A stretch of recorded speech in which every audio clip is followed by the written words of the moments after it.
All the talk about budget cuts in Washington. Well, it might seem far away, but it could actually hit your wallet pretty hard. House Republicans, they're trying to make some pretty big cuts. Yeah. $2 trillion from these mandatory spending programs. Right.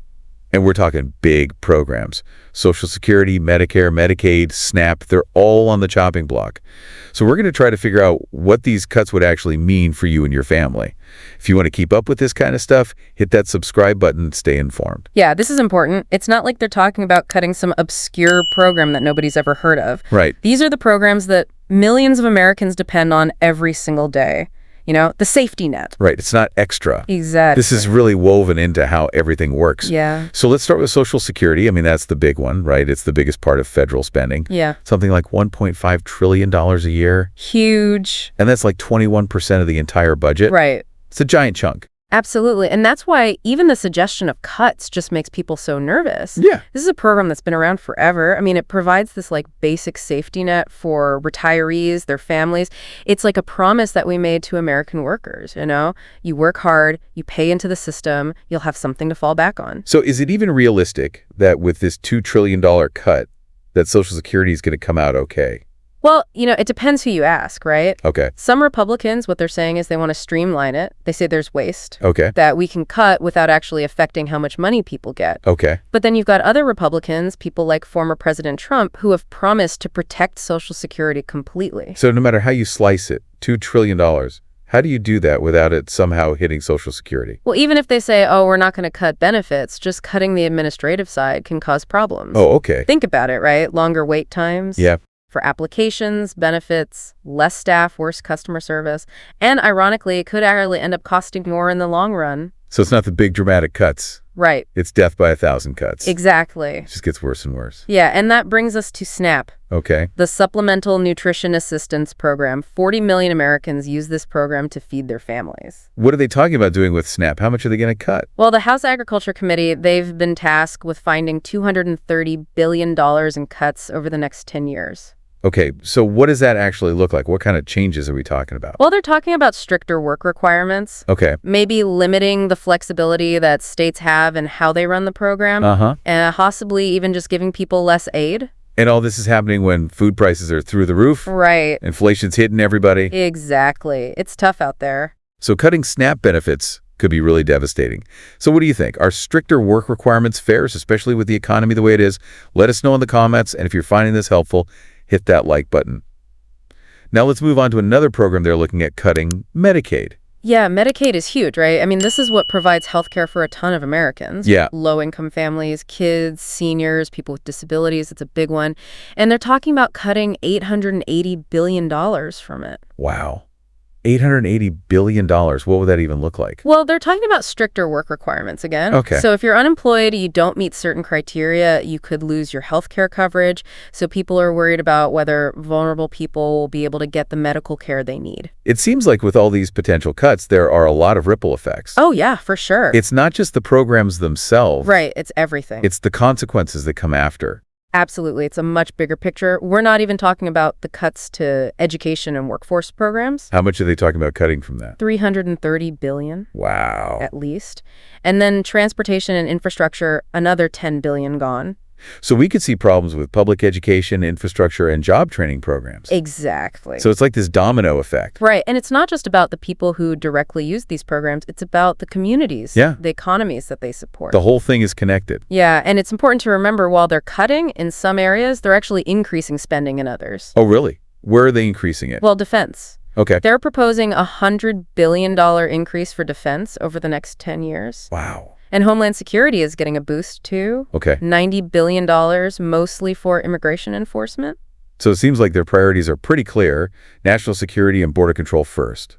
And then we'll see about the rest. Right, and that's really at the heart of the debate about these cuts. Yeah. There are strong arguments on both sides.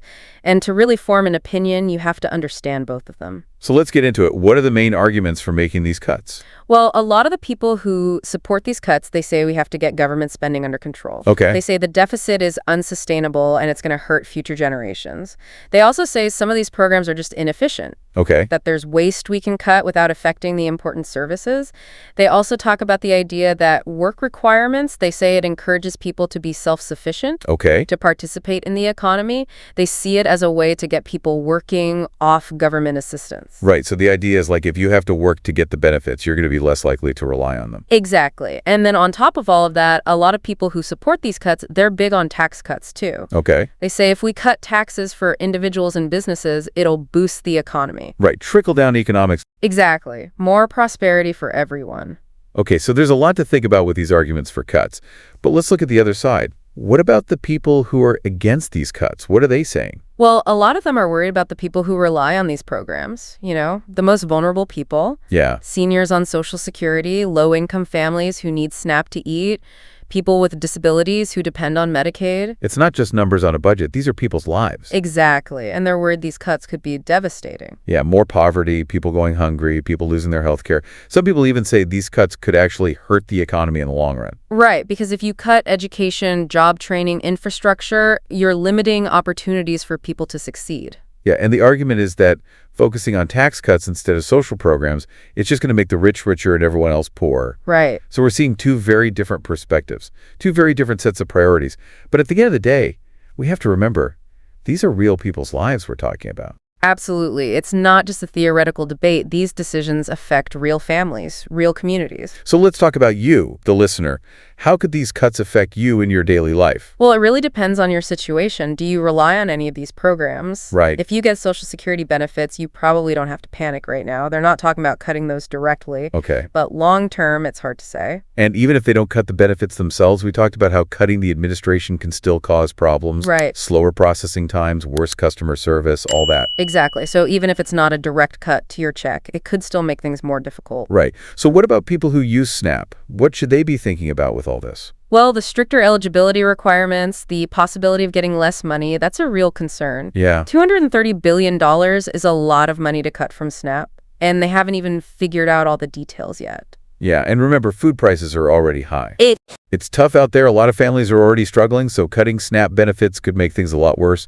And what about people who depend on Medicaid for their health care? Well, the big thing to watch out for there is the work requirements. Okay. If they make those stricter and you're unemployed or you don't meet the requirements, you could lose your coverage. Even if you have a good reason for not working? Right, like you're taking care of kids or an elderly parent. It could be really tough. So it's definitely something to keep an eye on. So it seems like right now, everyone's kind of in limbo, waiting to see what happens. Yeah, a lot of uncertainty. And for the people who depend on these programs, that's really stressful. And it's not just the people who directly get benefits who are affected.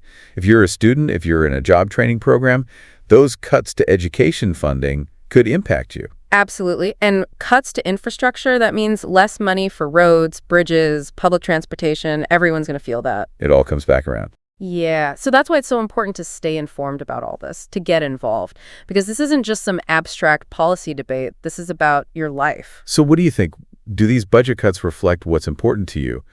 What role should the government play in making sure people have a safety net? Tell us in the comments. And if you're finding this helpful, hit that like button so other people can find this information too. I know it's a lot to take in, but remember, this budget plan, it's not a done deal. It's still early. Yeah, there's a lot of steps. A lot of back and forth. Right, a long way to go before anything's final. And there's already pushback. Oh, Yeah. from both sides. Some Republicans, they're not happy about these cuts either. Yeah, especially with elections coming up. Right. Nobody wants to be the one who cuts Social Security. Exactly. Too risky. And Democrats are definitely fighting these cuts. Yeah, they don't like this at all. Right. So even if they do cut the Social Security Administration, it's probably going to be the administrative stuff, Okay. not the actual benefits. So hopefully people's monthly checks will be safe. Right. Fingers crossed. But still not knowing where these cuts are coming from, that's got to be tough. Yeah, it's like trying to plan for your future when you don't even know the rules of the game. Right? All this uncertainty. It's stressful. People need to know what to expect. That's why it's so important to pay attention to this. Absolutely. Get involved. Because these decisions, they affect millions of people. Real people, real families. It's not just numbers on a page. If you're worried about these cuts, contact your representatives. Yeah, tell them what you think. Ask questions. Make sure they know what matters to you. They need to hear from their constituents. They need to understand how this is going to affect people in their districts. Don't just sit back and watch this happen. Your voice matters. Yeah. You can help shape the future. Absolutely. This is a chance to think about our values as a country. How do we support each other? How do we balance individual responsibility and the common good? What role should the government play in making sure everyone has a chance to succeed? Those are tough questions. They are. There's no easy answers. Nope. But we have to have these conversations, even when they're hard, Right. because it's about finding that balance Exactly. between being responsible with money Uh-huh. and taking care of each other. Right. Between people taking initiative and making sure everyone has the support they need. Right. It's about how we as a society can create a future where everybody has a chance to thrive. And that's what we've been trying to unpack in this episode. Yeah. Hopefully this has given you some food for thought. And maybe some ideas about how you can get involved. Absolutely. So thanks for listening. And if you found this helpful, give us a like and subscribe to stay up to date on all the big issues. Yeah, because knowledge is power. The more we understand these issues, the better we can advocate for ourselves and our communities and build that future we're talking about. So until next time, stay informed and stay engaged. Thanks for joining us. Hey, see ya.